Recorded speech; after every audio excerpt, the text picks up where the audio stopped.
Need your daily fix of women's mixed martial arts? From the UFC, Invicta FC, Bellator, and one championship. Be in the loop, cause Golden State Media Concepts got you covered. Get your fix on women's MMA with Got You Covered on Golden State Media Concepts Women's MMA Podcast.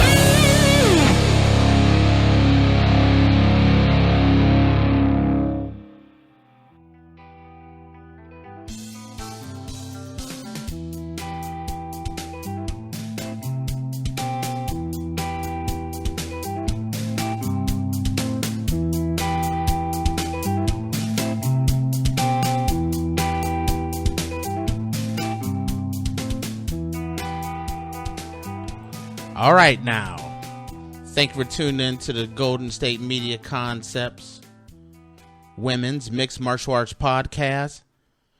I'm your host, Tate. And I'm your other host, Sarah.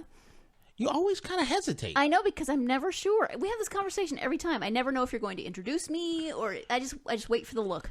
I just keep you on your toes. That way, you know what's going on. Or you're prepared for what's going on. Or I don't know what's going on. Or maybe I should just let you lead. I don't know. Okay. I don't know. I got nothing on that. So, once again, I know, first off, I'm going to apologize to the audience. It's been a little while since we've had an episode, and a lot has gone on. I've had a lot of issues. So, I've had a lot of health issues. So, been really affecting my performance lately, but that should be almost behind me. So I hope so. Yes, no crap.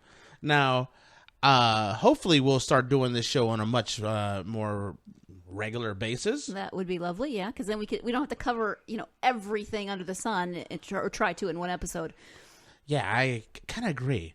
So, and then as I come back and I'm all excited to do the show, I was still late today. Yes. And you know why. I was glued to the TV because I could not pull away from the OJ probation hearing. You could have come to the studio and watched it. I was watching it, but I was here. I know it has nothing, and I'm just talking just in general. It has nothing to do with women's mixed martial arts or anything, but man, I was just, it's been how many years since the original OJ trial? I think they said 1995, mid-90s though. And it's still grabs so many people. It's one of those things where it's that train wreck that just keeps happening, and you just have to find out what's the next saga in it. It's turned into this long soap opera. I mean, what's the first thing you think of when somebody says the phrase white Bronco? Yes. I mean, maybe not for younger generations, they don't think that, but you can't just say, oh, look, there's a white Bronco without thinking, police chase. The last thing I think about is a horse. I sure as heck do not think of a horse. I didn't think of it till you brought it up. So you don't even think about a Bronco as a horse anymore. No. So what we're talking about is that OJ ended up getting probation, which is, this is not the place to talk about whether you think he should have got probation, whether he did it or did not. It was just one of those things where... No, it's just a fact. He was approved for probation sometime in October. Yes, and I could not, I was watching every minute of the, his testimony. Well, how crazy is it that it was even on TV? I mean, how often do you see a parole hearing on television? Yeah, especially on ESPN. Billy Bob's parole hearing is not going to make CNN or ESPN, and I don't know why Billy Bob always gets in trouble and he has to be on parole, but Billy Bob's, parole hearing is not going to happen, not going to be on there. No. So, all right, so... Anywho, maybe we should talk about, it's the Women's Mixed Martial Arts podcast. Maybe we should talk about women in mixed martial arts. And OJ is definitely not a woman. Nor does he participate in mixed martial arts. But I bet you a lot of people would too. You think McGregor Mayweather, McGregor versus OJ. OJ's 70. That's a terrible matchup. You think that you talk about a circus? I mean, Mayweather's 40 and everybody's talking about how old he is. OJ is 70. I'm sorry, that would break all kind of records. And especially if he knocked McGregor out. I mean, how bad would that be for McGregor's career? That's it. You know what? No, we're changing this around. OJ versus Cyborg, because we got to make this a women's mixed martial arts event. That's the undercard. It's going to be McGregor, Mayweather. And then the undercard is OJ versus Cyborg. That would pay off all his debt. You know, this is why no one comes to you for show ideas, because a couple episodes ago, which was several months ago, you were putting together Chop Champion with Tanya Evinger, right. Paige Van Zandt, Big Country, and somebody else. Tell me, Black Beast. Yeah. Tell me you wouldn't tune into that. Matter of fact, you brought it back up, and I'm like, I'm ready to watch that right now. All right. Maybe you're in the wrong profession. You should be pitching show ideas. The worst shows of all time. They'd be on You need the Tate Network. Oh, with 2 viewers. What, you and me? Oh, wow. Thank you for showing. I thought I was talking about my mom. That's the only person I thought would actually support me on this one. Mom. All right. So what do we have going on here? We have a lot going on, as you know. I mean, there's been a lot happening in the world of women's MMA. Last time we talked about the Cyborg Tanya Evinger fight, and we might talk about that a little bit later on. But Germaine de Randamie is actually back in the headlines a little bit. She has a fight coming up. Okay. Do you want to talk about when the fight is, and then I'll jump in, or so I don't want to cut you off? She is scheduled to fight Marion Reneau on September 2nd. That's UFC in Edmonton. So coming up in just 6 weeks. And she's back to her original weather class. Would be. This is what happens when I read the word featherweight and try to say weight class at the same time. It comes out weather class. All right. All right. So I'm going to start off by saying, and when you start off by putting the kind of like a little caveat there, that I have always been a big fan of Germaine de Randamie, a big supporter of Germaine de Randamie. But this whole thing that went down with her as the featherweight champion, and first off, it was a controversial win against Holly Holm, which you could say you could really make a strong case that Holly won the fight, especially if you take a point away for those late hits after the bell. Right.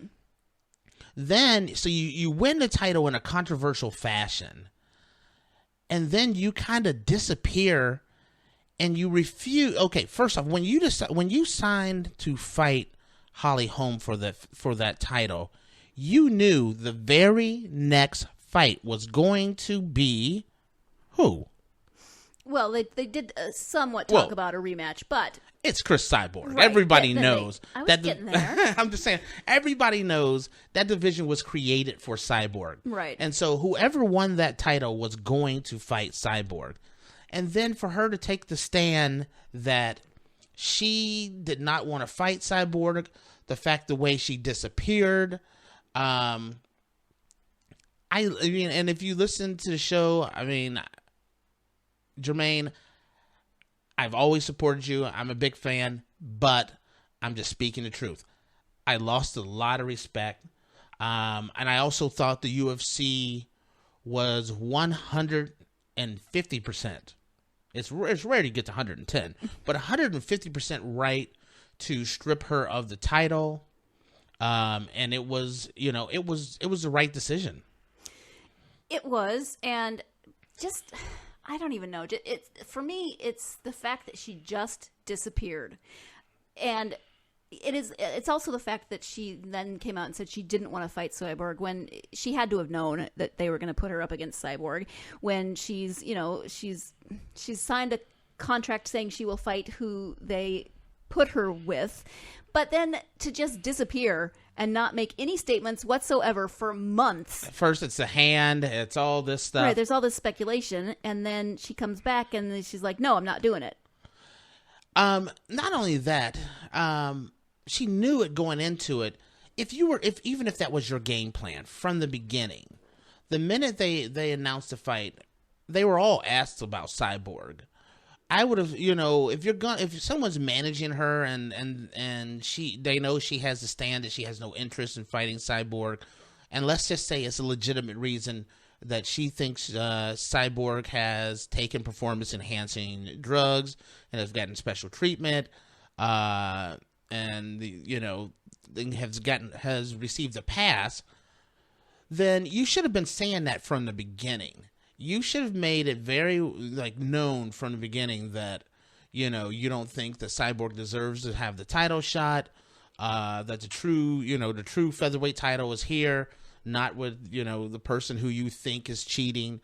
There's a lot of ways that instead of saying win by controversial decision over Holly Holm, and then they ask about Cyborg and she's talking about getting her hand checked out, even though she just fought with the same hand.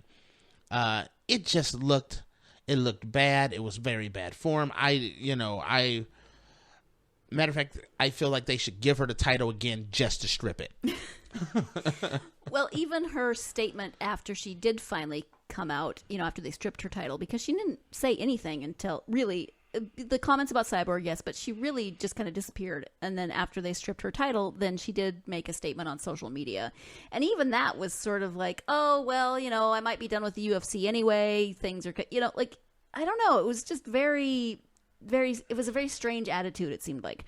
Now, okay, here's my question to you on this one is, let's say it's Marion Reneau, and she goes in, and let's just say she just rips through her. Let's just say she looks spectacular, unstoppable. Does the UFC even consider putting her in a title shot contention in any weight class? de Randamie? Yes. I think she would definitely have to fight her way back up. I mean, I don't, what? I don't think she should have it anytime soon. And I agree. I don't think, let's say she went on a 3-fight winning streak or a 4-fight winning streak. It wouldn't be enough. She would have to win. She'd have to come across like 8, 9, 10 fights in a row just dominating people.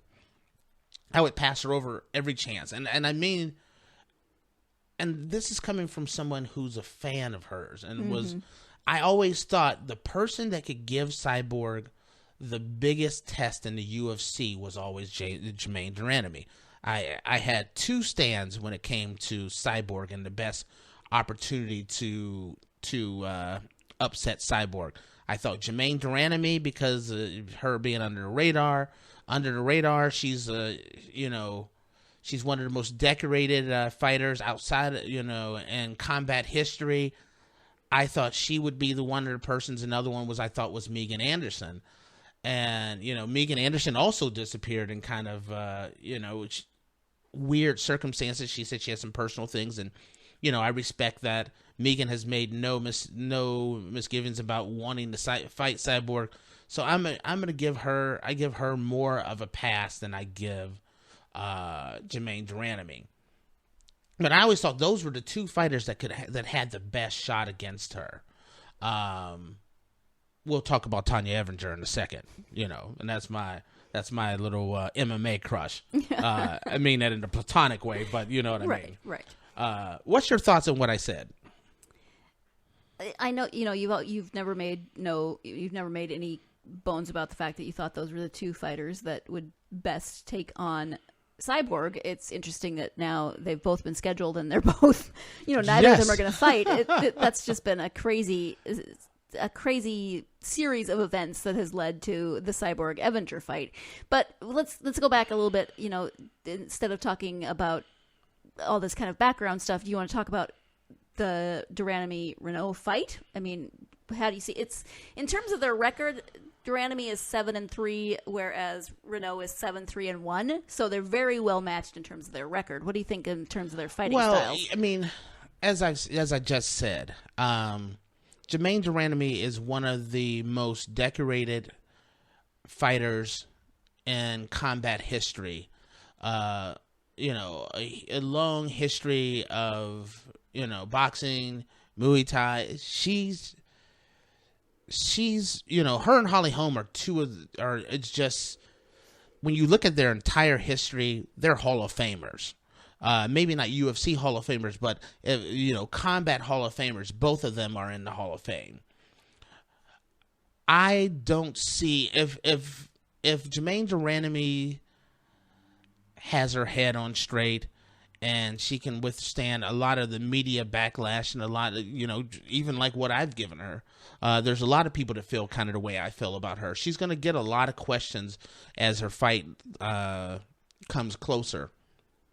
If that becomes a distraction, then she could definitely slip up. But if she's focused, I think it's a good fight to get her back on track, and I would definitely take Germaine de Randamie to win the fight. Mm-hmm. So that's kind of the way I take it. It's just I've just never. And I haven't seen a healthy scratch where a champion has given up the title to not fight someone. I think back to boxing when Riddick Bowe gave up his title to not fight Lennox Lewis. That's the last time I can think of a champion that just was a healthy scratch or a healthy retirement. And I'm a big boxing fan, so and I know you don't follow boxing quite like I do. Right. So that concludes. Is there anything else you want to add to that topic? No, I don't think so. I mean, I like Marion Reneau as a fighter, but I didn't even ask you that. I mean, I didn't mean to cut you. I didn't mean it like that. I didn't ask when you look at this fight and you say this is a fight. This is the next fight coming up. Who are you taking? I'd still take Germaine, but with that caveat of what you were talking about, unless things really get into her head, which I suppose is possible. There could be a lot of pressure on her. Marion Reneau could benefit from that if she also keeps her head in the game. And Marion Reneau is no slouch, right? So I could definitely. Marion Reneau is definitely capable of winning the fight, and I'm looking forward to seeing it. But especially with the added questions, when you have a fighter that being stripped, she's gonna. I think Germaine de Randamie is going to have something to prove. Mm-hmm. She's gonna have a chip on her shoulder, and sometimes when fighters have a chip on their shoulders, they tend to press and try to do more than what they traditionally will do, and they'll get outside of their game plan, especially early in the fight, and that's when people can get caught. Right. And so that's why I definitely give Marion Reneau a true shot. I agree. All right. So this concludes our first segment here, which we're talking about Germaine de Randamie. When we come back, what are we going to be talking about? We are going to be talking about Amanda Nunes and Valentina Schevchenko. Very good. All right. When we come back, stay tuned. We'll be back. Tired of searching the vast jungle of podcasts? Now listen close and hear this out. There's a podcast network that covers just about everything that you've been searching. Hey! The Golden State Media Concepts Podcast Network is here. Nothing less than a podcast bliss with endless hours of podcast coverage. From news, sports, music, fashion, cooking, entertainment, fantasy, football, and so much more. So stop lurking around and go straight out to the Golden State Media Concepts Podcast Network. Guaranteed to fill that podcast itch. Whatever it may be. Visit us at www.gsmcpodcast.com. Follow us on Facebook and Twitter, and download us on iTunes, SoundCloud, and Google Play.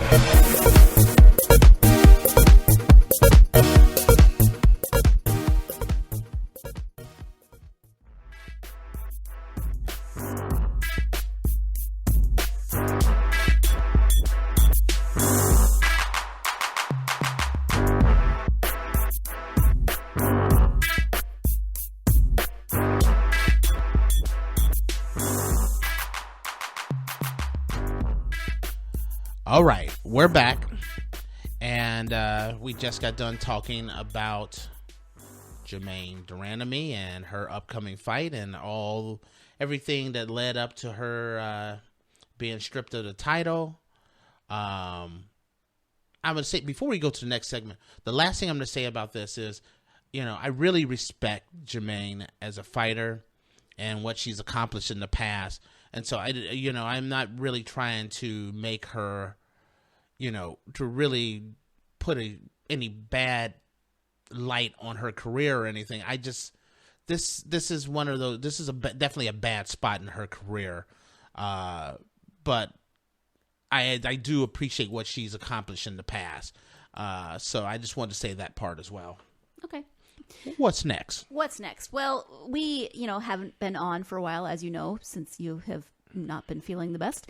But so we didn't talk about UFC 213, which was the third year in a row that the main event at the UFC, at the fight. Why can't I speak? International Fight Week. That was canceled, or had to be changed at the last minute.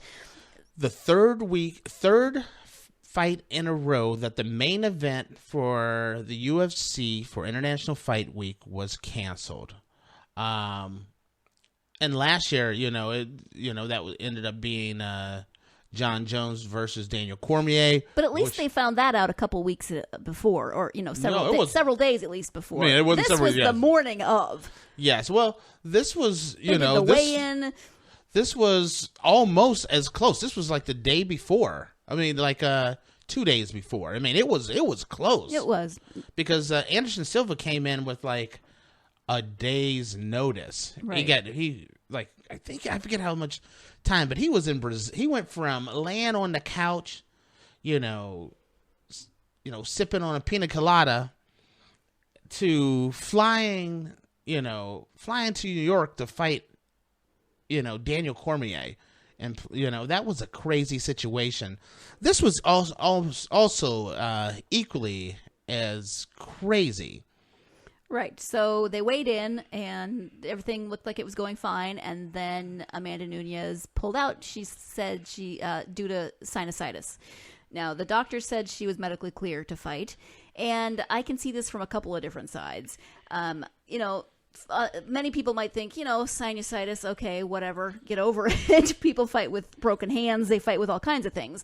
Now, as a person who has suffered from sinus infections and had sinus surgery, the last thing I can even contemplate is getting hit in the face when I have a sinus infection. But on the 5th or 6th or 7th hand, whatever I'm on by now, I'm not a fighter. So, I'm not trained to fight through all that stuff. So there's a lot of different aspects to this. And on the 17th hand, she has to watch out for her own best interests. That's where I'm going to jump in. I am actually happy that I wasn't on the air when this happened, because when I first heard about this, I was not happy. I mean, I really wasn't happy, and I'm like, this is just as bad as Germaine de Randamie. I can't believe, sinusitis isn't like a sinus infection. I thought, especially after weigh-in, and I didn't think she looked good at the weigh-in, and I thought Schevchenko looked amazing at the weigh-in and everything leading up to it. Schevchenko was ready. I was truly disappointed in Amanda Nunes. But I wasn't on the air. And that would have been my take if we'd have been on the air. And this is one of those things, like they say, if you have a thought, don't jump on Twitter or Facebook or Instagram and set your thoughts out there right away. Because as I started thinking about things, and I started going through, and I went back and I looked at Amanda Nunes at the weigh-in, and I remember seeing her eyes looked a little like puffy and a little red. And then I started thinking about things, and I'm like, you know what? Good for you, Amanda Nunes. I think she made the right decision, and this is the reason why. When you look around Amanda Nunes is the bantamweight champion, women's bantamweight champion of the world. And she's fighting a woman who had taken her to, to the third round in their first fight, in which the last round and a half, Schevchenko was taking it to her.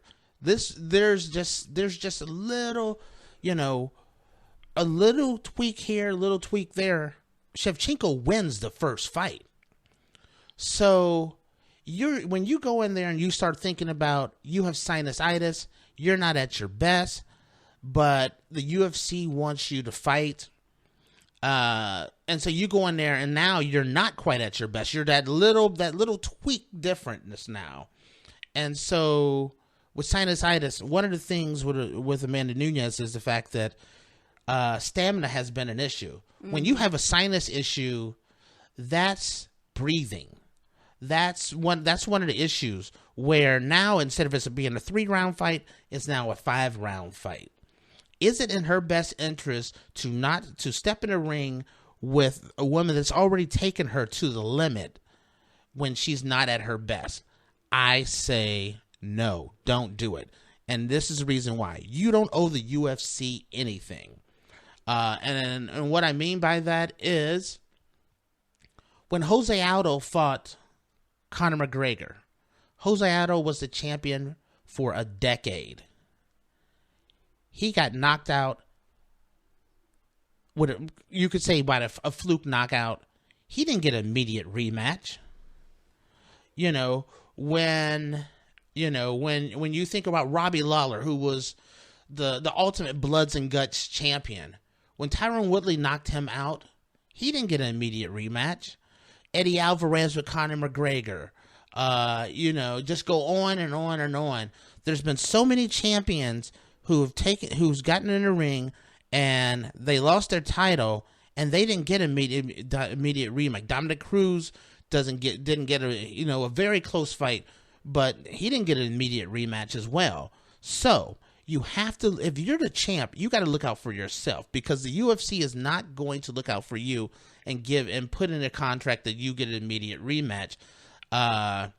So knowing that traditionally and in recent times, if the champ loses, he or she does not get an immediate rematch. If I'm not at my best and I've already fought a woman that can take me to the limit, I'm not stepping in the ring until I'm ready to go.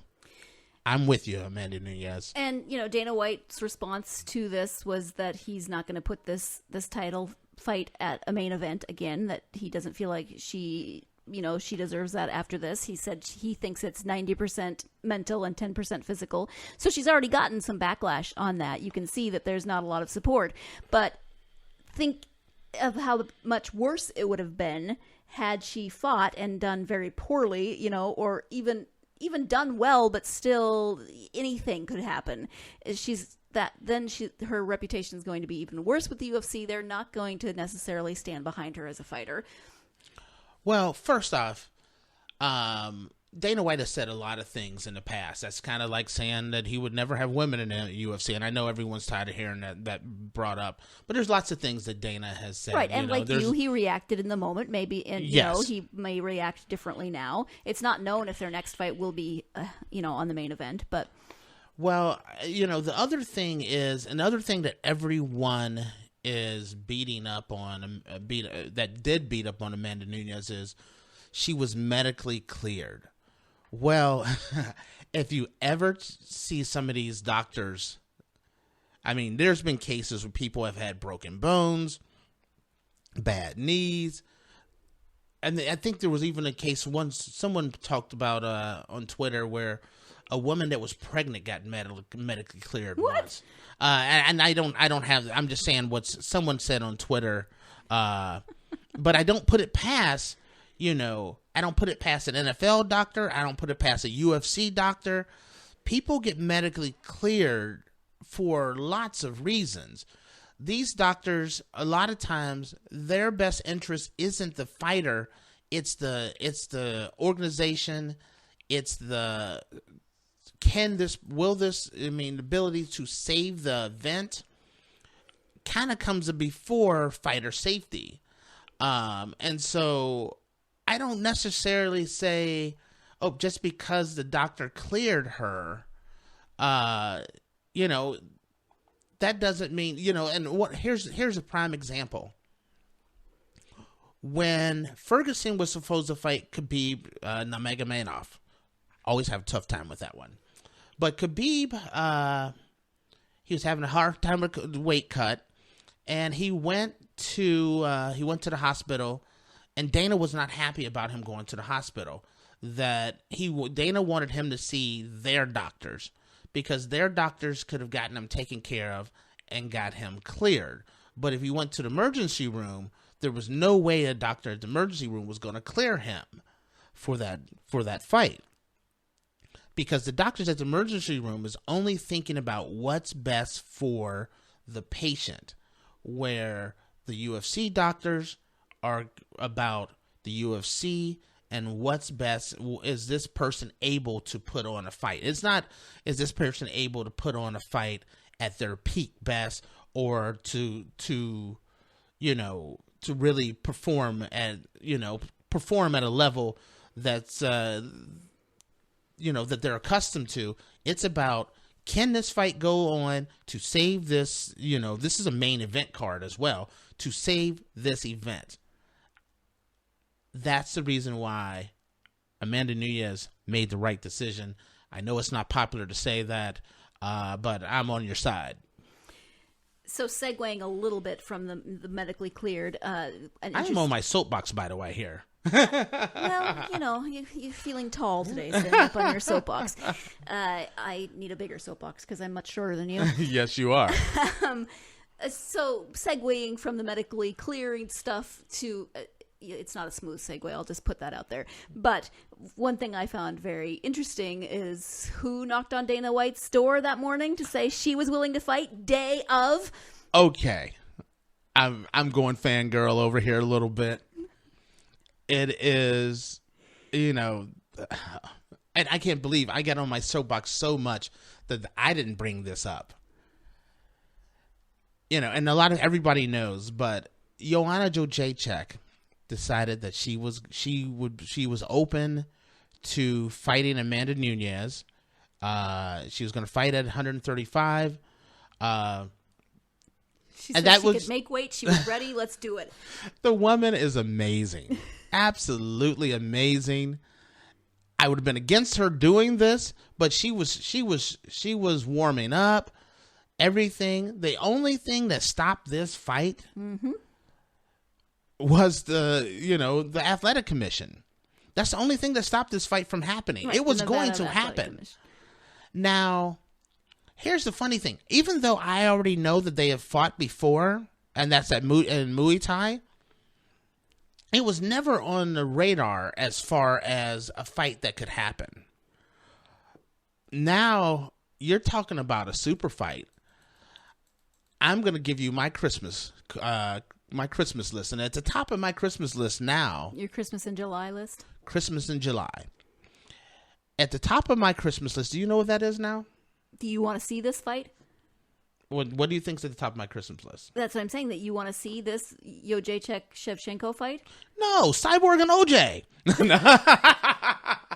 And we've circled back around. No. Yes, this fight. If Schevchenko was to win... I was just going to get you socks, by the way.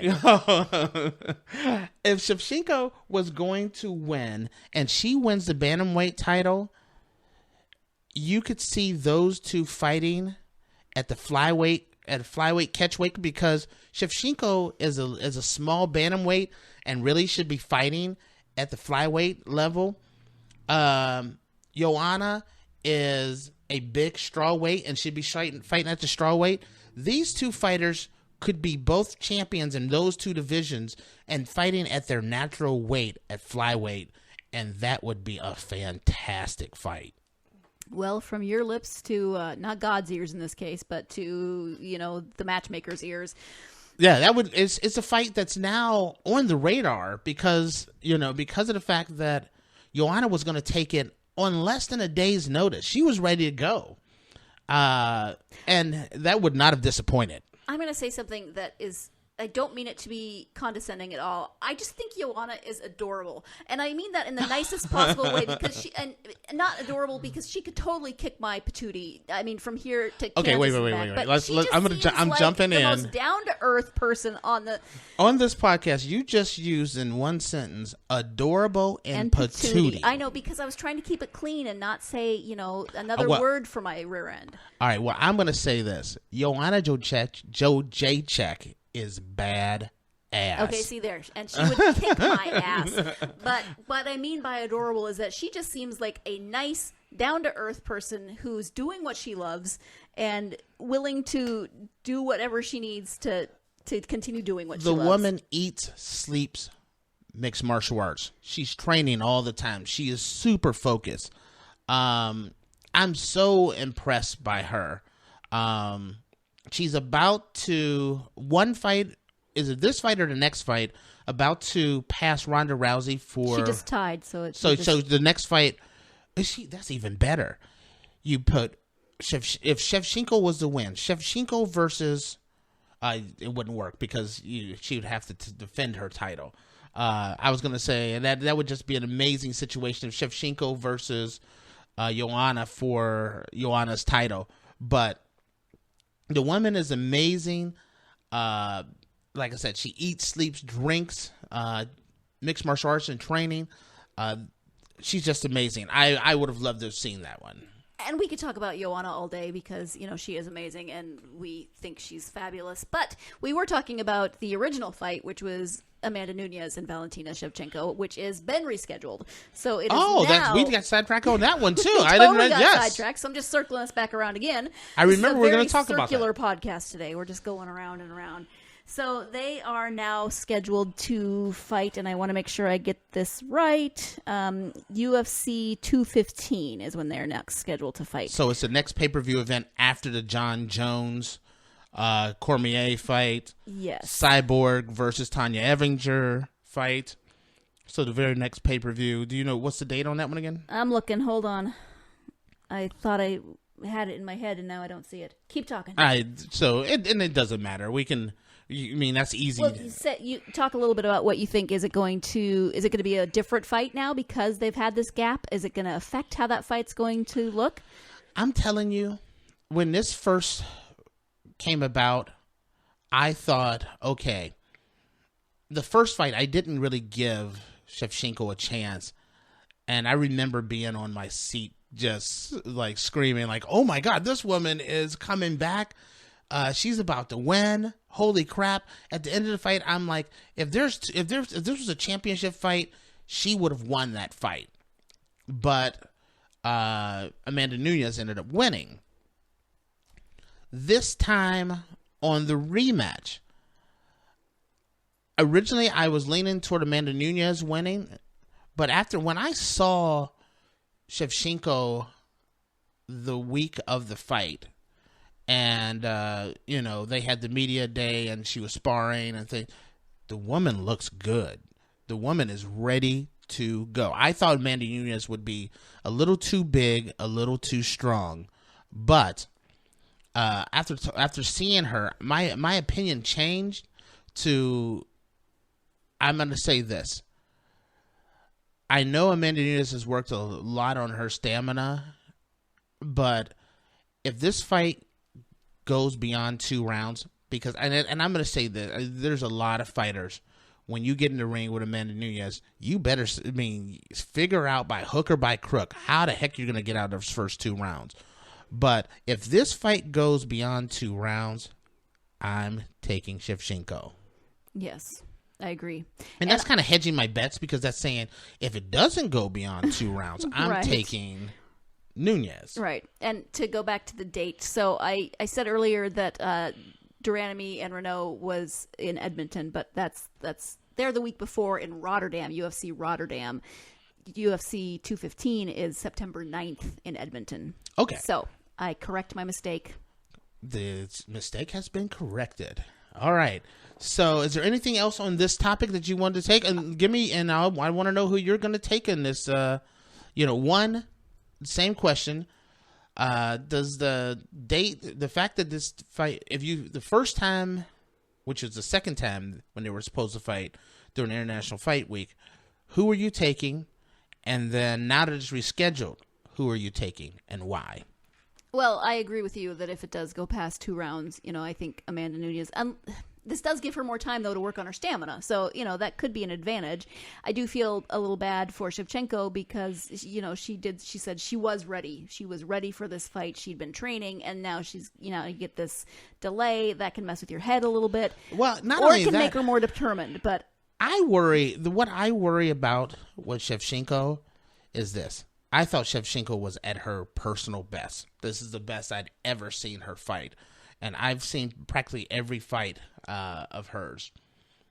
Ever seen her fight or ever seen her look? Because you didn't see her fight. Yeah, I've seen every single fight of hers that she's had. Right. And I saw her sparring this time. Okay. Or not necessarily sparring, but she was, she did the whole warm-up thing for Media Day, and she was hitting the pads, and she looked amazing. Okay. And you look at her body, and you can tell she's in really good shape, and it's like she peaked at the right time. Pushing this fight back a month, 2 months, 2 months, and Schevchenko said she's not going to stop training. She's going to keep training. Well, there's a thing called overtraining, and that's the worry that I have. She had peaked right at the right time for the fight. I would have liked to see her, and I hope she did this, but she said she wasn't going to do this. I would have, with it being 2 months until the fight, I would have liked to see her take a week or 2 off, just rest the body up, and then get back to training. Of course, at the time, we didn't know when the next fight would be scheduled, so right. We don't know how that affected her decision-making for resting, not resting. Yeah, I would have just taken immediately, right after this, I would have just taken some time off and rested the body. I think that's the thing that I'm most worried about for Schevchenko is overtraining. Okay. Well, shall we take our second commercial break and come back and talk about some more stuff? I think I'm willing to do that. All right. So when we come back, we are going to be talking a little bit about Invicta FC 24. All right. That sounds good. Anything else? I'm sure there is, but I don't want to give too much away. Excellent. We'll be back. Check out the show that's built on the MMA. From the UFC to extreme cage fighting, they got the fights covered. Check out the GSMC MMA podcast. Get the latest news on past or upcoming fights. Join us as we talk to and about some of the biggest names in the MMA, past, present, and future. When it's the fight game, there's just one show to check out. GSMCpodcast.com/MMA-podcast. Don't forget to like them on Facebook and follow them on Twitter. Visit GSMCpodcast.com for more info.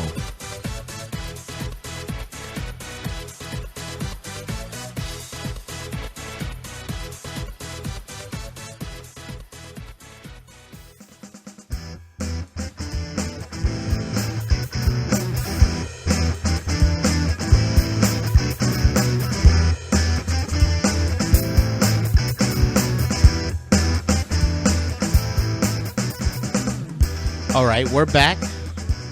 We are back. And what were we talking about again? Well, it sort of meandered a little bit. We started out talking about Amanda Nunes versus Valentina Schevchenko that wasn't and will be. And then we jumped into Joanna Jędrzejczyk. Yes, we Superstar, all-purpose guru, seat filler, superstar. I kind of want to be her when I grow up. My favorite. That's my girl. She's your favorite today? Because it seems like each show you have a different favorite. I have my favorits in different weight classes. Yeah. You know what I mean? She's consistently one of my favorites. One of your favorites, that's right. I don't even, speaking of that, that kind of segues right into our next topic. Really? When we talk about my favorites, I've always talked about my 2 favorite fighters outside of the UFC was always Megan Anderson and Tanya Evinger. And now you have to change that. I have to change that because they're both now in the UFC. I never thought I would see Tanya. I thought Tanya should have been in there from the beginning. But, Tanya and Megan are no longer in Invicta. Which made the Invicta FC 24 card, just that thing got rearranged. It was like musical chairs in terms of fights. I mean, that thing got changed so many times. It's amazing they had a lineup. All because of my favorites. See, it's your fault. You know what? I got to give Shannon and the rest of the crew over at Invicta some mad props. You know, when it starts out and Megan Anderson is supposed to be defending her, you know, her flyweight title, and that's what they're going to build their event around. And, oh, surprise, Germaine de Randamie's been stripped. It's Cyborg versus Megan Anderson. So what is... But wait! Yes. You know, you're going to set a steak knives. Wait. So the UFC says, you know what? Germaine de Randamie's no longer a champ. It's now Cyborg versus Megan Anderson. So what does Shannon and the crew do? They circle the wagons. It's like, hey, Tanya Evinger's very first, her first fight at flyweight. That's going to be the main event. And Flyweight? Featherweight. Sorry about that. The flyweight and featherweight always gets kind of screwy. I know, me too. But and I'm all excited about this. And what happens? But then this crazy situation with Megan. Megan's having some personal issues. She has to drop out of the fight.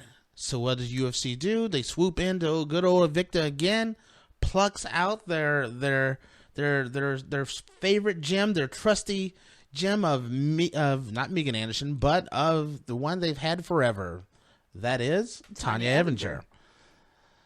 So then they lost Megan. Then they have this whole new one. Now they lose Tanya. But they were still able to put together a pretty amazing card. And, you know, it would have been easy for Shannon and Invicta to just say, you know what? This event is going to be canceled. We're going to reschedule it for another time. But they really held it together, and they put together a great show. I agree. And I'm going to say one random thing because, you know, I always have to have some random comment about things. My question, though, the fights were great. But was there some sort of a rule that every fighter had to walk out to the most depressing, slow music on the planet? I don't know how anybody was pumped up to fight. That was the calmest, slowest intro music I have ever heard for the entire card. I don't recall that at all. I maybe I just didn't pay attention. I can't remember any music that anyone walked out to. Was I not tweeting you enough saying, what is with this music? No, I apparently... Not tweeting, texting. Okay. Apparently I wasn't paying attention. I do not remember the music being... Actually, I do remember someone coming out to kind of like it wasn't... I was about to say Barry Manilow, but it wasn't that bad. But it was all very... I mean, I'm not saying... I said sad earlier, but it wasn't necessarily sad. It was just very mellow. And maybe that's, you know, that was the vibe they were picking up that night. Because they were coming to the ring, they were confident, and they were at peace. They were ready. These ladies were ready to fight. Yeah. And so that's going to be my reason behind it. But the card ended up turning out to be a nice card. The one fight that I was really looking forward to seeing, because, you know, now that Tanya and Megan are no longer... you know, in Invicta, Jen Yu Fry was the person that I was kind of looking forward to seeing, and she was fighting Ashley Cummings. That was a fight that ended up being a really good fight. So I was really looking forward to seeing that fight. I was interested with the results. I mean, it was a unanimous decision, but one judge had it 30-27, and I just didn't see. I thought Ashley did have a round. You know, the others were well, it was. No, two of them had 30-27. No, never mind. You know what? I don't know what I'm talking about. You know, but you know, speaking of that though, there was. I think I got my fights mixed up. I think apologize. you may, but there was some interesting scoring where there was some scoring that I was just surprised at some of the judges scoring throughout the event. Yeah, but I as got a ahead whole, of myself. I was so excited to talk about scoring. And as a whole, though. Even though I may not have agreed with all of the scoring, I thought they had everything. All the fights ended up correct, though. Was there any fight on the card that you were surprised over? No, not really. I know that the fight between, let me make sure I get it right, between, help me out. I don't know which one you're talking about. I'm sorry, I don't mean to leave you hanging there, but you're talking about Davis' daughter? No, Felicia Spencer and Amy Coleman. Okay, yes. No, that was submission. Okay, so it'll come to me. Apparently, I need more caffeine. And I think apologize you do. Okay, to listeners, because I am just losing it this segment. No. You're totally fine. Matter of fact, when you're talking about fighters that I thought really put on a really impressive show, you go through. I thought Jinyu Fry did a really great job. Pan Sorensen really showed. How impressive that she put up an impressive performance with first round armbar. There was a number of really nice fights. I enjoyed the event.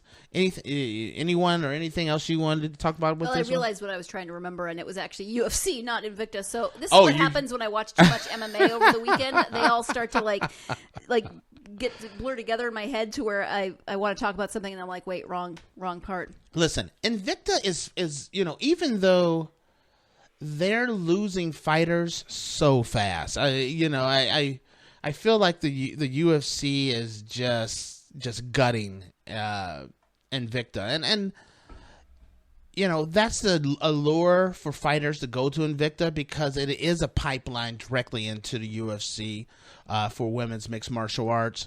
But like when you look at Megan Anderson, she wins the title. She doesn't even really get a chance to defend the title before she's gone. There's been so many fighters that came through Invicta that's just been plucked out, but Invicta just keeps on chugging along. And I've just been impressed with as they're getting older and figuring things out. One of my biggest complaints for Invicta once upon a time is, if you have an event, then you should be, when you're at that event, you should be promoting your next event. And they really, they started doing that. Their production has consistently improved. As a matter of fact, they even announced their next event, which will be coming up in August 31st. And the crazy thing is that it's in California. It's not in Kansas City like it normally is. Most of the fights are in Kansas City, so this one is going on the road. They're coming back. I mean, Invicta used to do a number of fights here in California, but then in the last couple years, they have been just locked into that Scottish Rites Temple, and it's good to actually see them on the road and actually come into California. Mm-hmm. Are you planning on going to that event? I was thinking about it. It kind of depends on a couple things schedule-wise. I got to figure out. Oh, I'm going to this event. And, and what's the main event right now? Oh, sure. Well, there's Souza versus Escobar. I can say that. I'll say the second one, Kunitskaya. Oh, I was going to say Paului. I don't know if you pronounce both A's. It's P-A''A, and I... sometimes you pronounce both syllables or both vowels when there's an apostrophe like that. And Anna Kunitskaya, the reason why her name is familiar is because she's the one that actually had the controversial win over Tanya Evinger that was reversed. Right. And before, if she'd have been on the card and they wouldn't have had that rematch, I wouldn't have given her as much credit. But she gained so much credibility with me on the rematch by losing to Tanya than she did when the referee, because I just looked at the referee helped her win. I mean, not intentionally helped her, but, because of a misunderstanding of the rules, it ended up aiding her in a unique submission with Tanya Evinger. But the rematch, she really put it out there. She proved that she deserves to be fighting for the title against Tanya. She did a really great job, and I'm truly excited to see her fight in August when it comes up here. And I don't normally promote their events this early, but I am looking forward to seeing her fight against someone other than Tanya Evinger. And we should note that those are both fights that we mentioned. They're both title fights. So bantamweight and strawweight divisions are having title fights that night. So yeah, because so it's it's going to be bantamweight and strawweight. Yes, and I remembered what I wanted to say about Jin Yu Fry. What's that? It wasn't the scoring. It was those arm bars. Yes. It was Armbar City. Wasn't that what the commentator kept saying? Armbar City? But the 5 arm bars she got out of. Yeah, I mean, it was an impressive fight. That was a really nice fight. Any comments on the main event? Anything like that? I think the main event was Mara Romero Barella versus Milana Dudayeva. It was good on Dudayeva. Wow.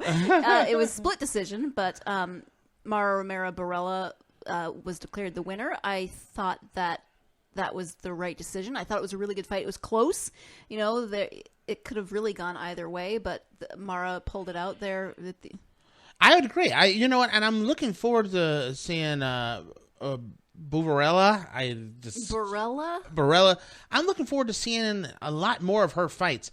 You know, that's what I was saying about Invicta. That, you know, they lost their stars, but they brought in a brand new crop of stars.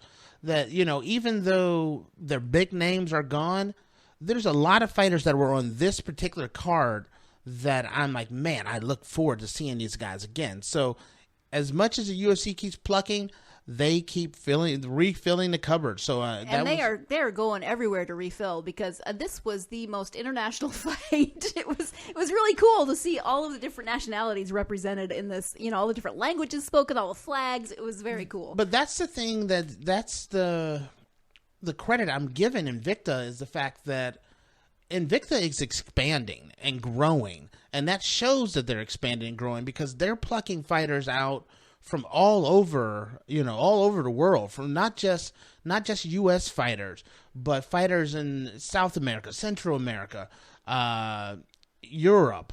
I mean, they're pulling in some quality fighters, so I was really impressed by that as well. So I mean, I gotta give Shannon some serious credit.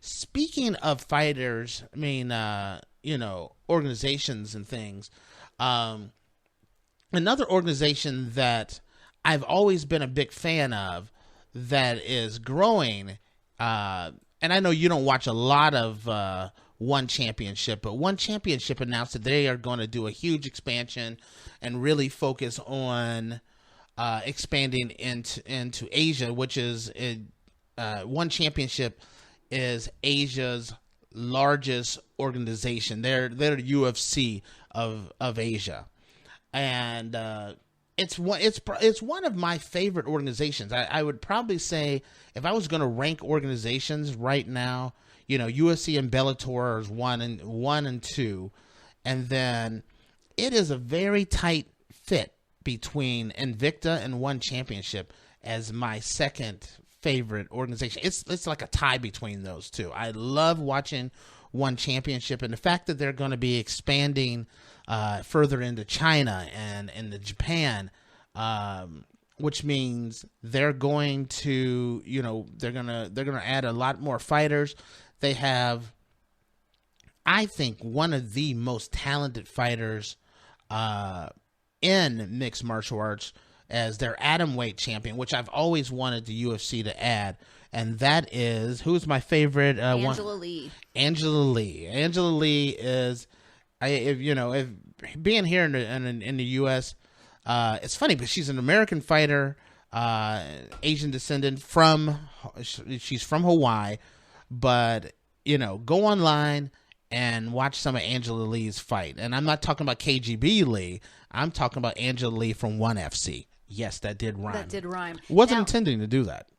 On that same note, they are expanding, and they are planning to hold as many as, according to this one headline, 30 events in 2018.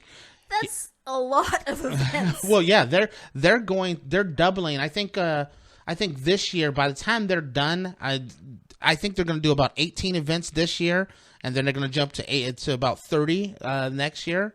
Do you know if that's true? If I'm right on that? It says as many as 30 in 2018. Yeah, so I'm not sure about this year's number, but yeah, and I will watch every single one of them.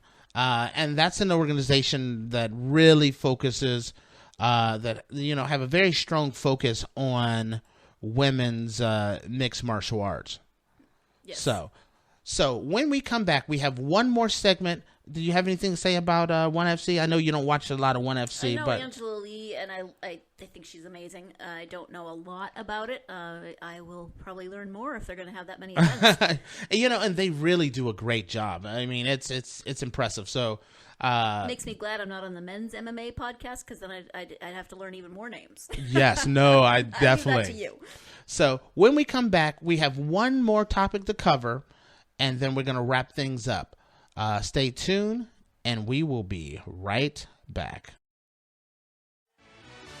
Are you looking for the very best NFL and college football podcast? Then check out the GSMC Football Podcast. Get the latest football news both on and off the field. From the NFL Draft to trades to the rumor mill to the NFL Combines, they got you covered. That's GSMCpodcast.com/football-podcast. Get updates on college rivalries, game day insights, and much, much more. It's football talk the way you want it. This show eats, sleeps, and breathes football. Don't forget to like them on Facebook and follow them on Twitter. Visit GSMCpodcast.com for more info.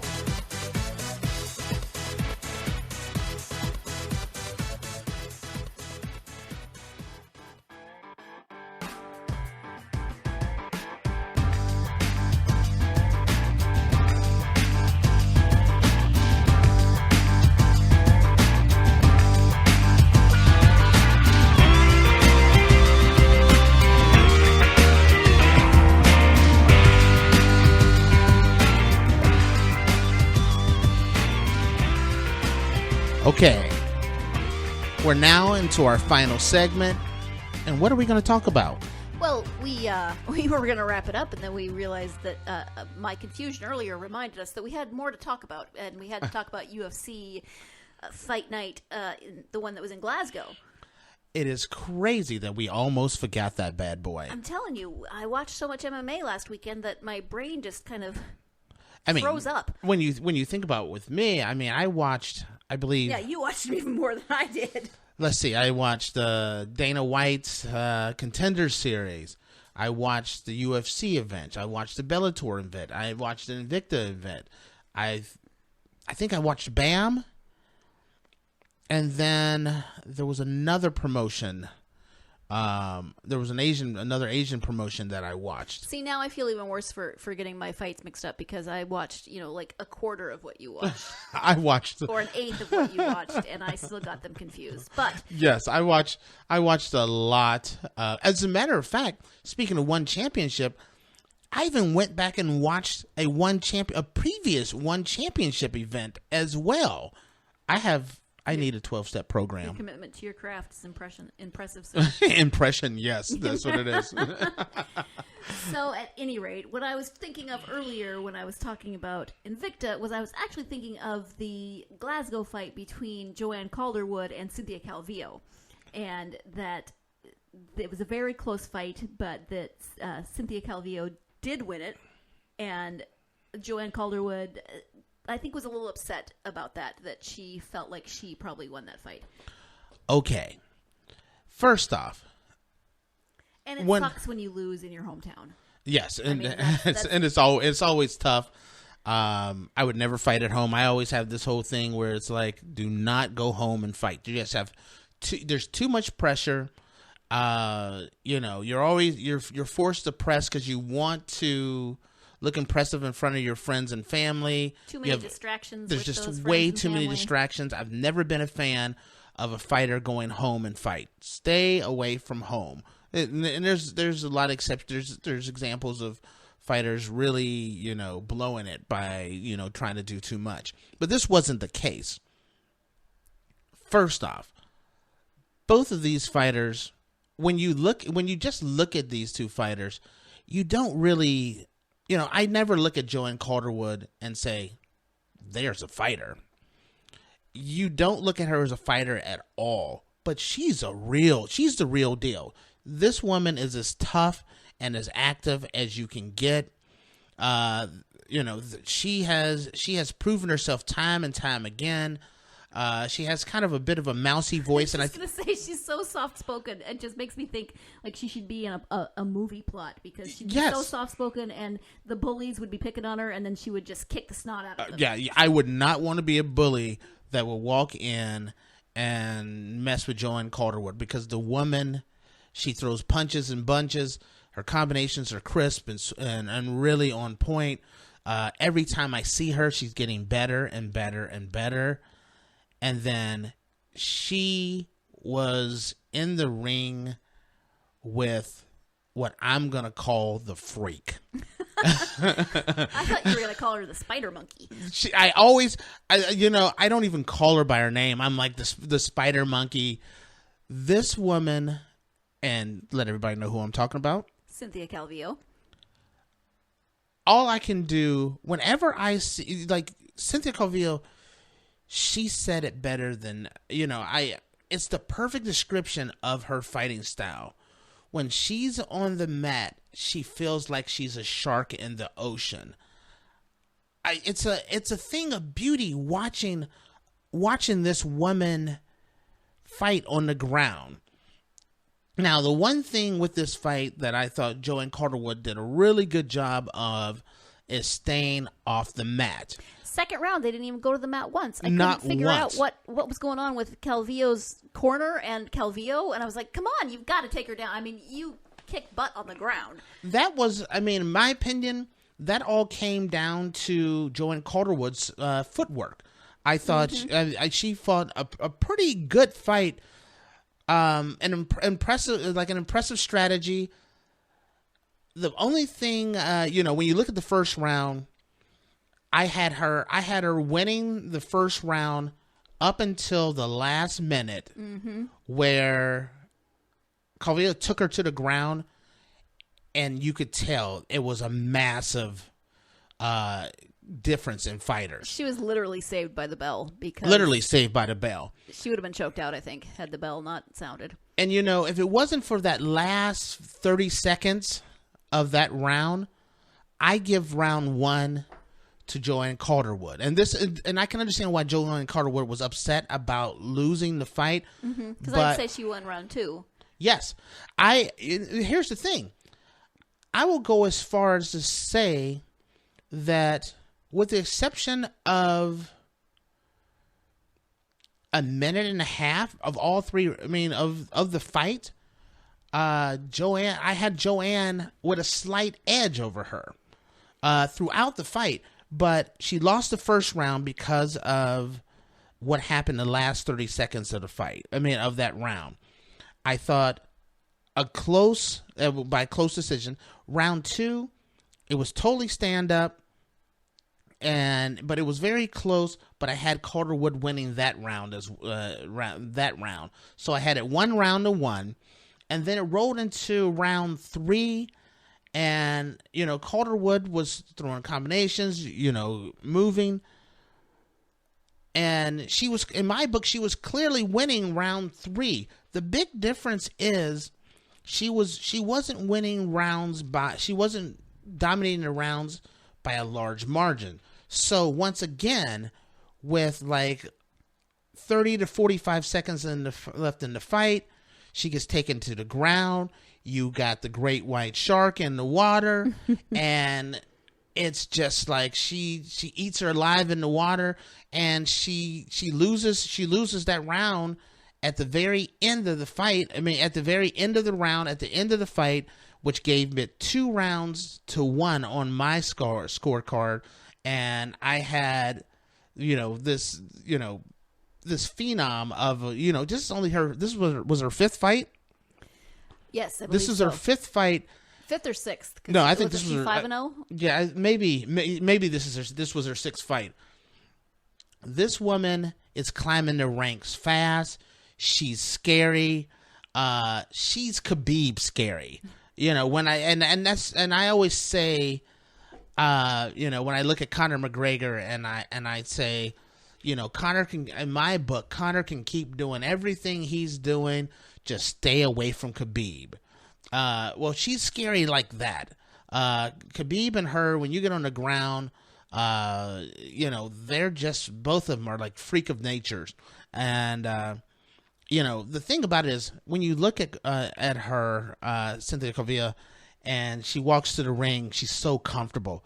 This woman has 5 fights and an impressive, she had some amateur fights and things, but she's super comfortable. She's been on the biggest stage and it hasn't fazed her, which makes it so that when she gets to the, Calderwood was the first big name that she's fought, but her next fight's going to be bigger, and the next one, with this being her 6th fight, I honestly could make a case that she's 2 fights from fighting Joanna Jędrzejczyk. That's how close that's how fast she's moving up the rank, and that's how impressive she's been.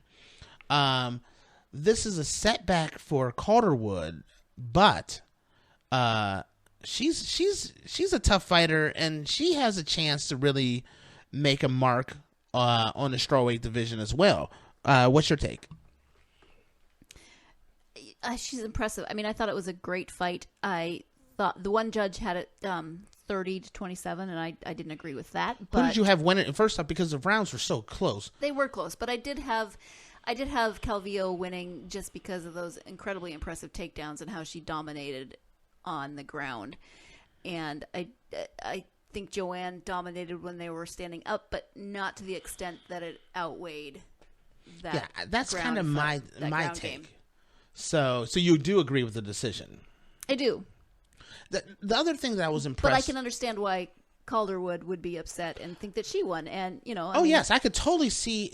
As a matter of fact, I was worried for Calvillo. I'm like, wait a minute, you're going to Europe to fight a European fighter in her home country, and you're still in rounds at the very end.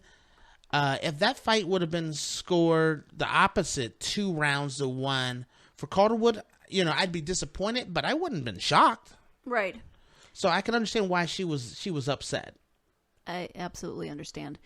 Did you want to talk about the other women's fight on that? It was on the early card. Oh, in the early prelims, there was another fight, and it was it was interesting. Give me the names? I can't not remember the names. It was Leslie Smith versus Amanda Lemos. Okay. And it was a 2nd round TKO. Absolutely. Okay, here's the thing that I was really impressed with when it comes to this fight. When the fight started out, I looked around and I was watching the fight. And what's her name? Amanda Smith. Lemos? Amanda Lemos, Leslie yes. Smith, Amanda Amanda Lemos, she had amazing footwork. You could tell she started out as a boxer. There was no mistaking the fact that she was a boxer. She was firing shots at angles. One of the mistakes I think she had was she constantly kept her guard down, which early in the fight was not an issue. She was, because she was landing shots. But the thing with Leslie Smith, if anyone's seen Leslie Smith fight, Leslie Smith is this little tiny bulldozer, and she's just going to keep on plowing forward and keep on going forward and keep on going forward. And, what happened was Lemos, she ended up running out of gas. And you cannot, with a fighter like Leslie Smith is going to keep on applying the pressure. She ran out of the gas, and then she just looked exhausted. She was it was almost like she was laying on the. Yeah, she couldn't. At the end, by the 2nd round, she wasn't able to defend herself, and Leslie Smith, that's like a bulldozer, just plowed her on over. Yep. It was a good fight. It was a great card. Because there was so much going on that week, I really wasn't that excited about this card, and man, by the end, I was just. I loved it. The Gunnar Nelson fight, everything. It was a great card. And for women's mixed martial arts, both fights were definitely worth watching. So I was super just pleased with this card. Anything else we're going to add? Have we missed anything? We probably have, and we'll get notes from people saying you didn't talk about this. But I think maybe it's time to wrap this puppy up. Hey, I am with you. We ran a little over today, but a little, just a little bit, just a smidget. But thank you for tuning in. We plan on having a lot more, shows and not have such a huge gap. The biggest reason why has just been, like I said, the health issues that I've been running into, which hopefully are behind me. But we definitely plan on having a lot more events, a lot more shows, covering a lot more events. Once again, I'm Tate. I'm Sarah. Thank you, and to all, a good night. You've been listening to the Golden State Media Concepts Women's Mixed Martial Arts Podcast, part of the Golden State Media Concepts Podcast Network. You can find this show and others like it at www.gsmcpodcast.com. Download our podcast on iTunes, Stitcher, SoundCloud, and Google Play. Just type in GSMC to find all the shows from the Golden State Media Concepts Podcast Network, from movies to music, from sports to entertainment, and even weird news. You can also follow us on Twitter and on Facebook. Thank you, and we hope you have enjoyed today's program.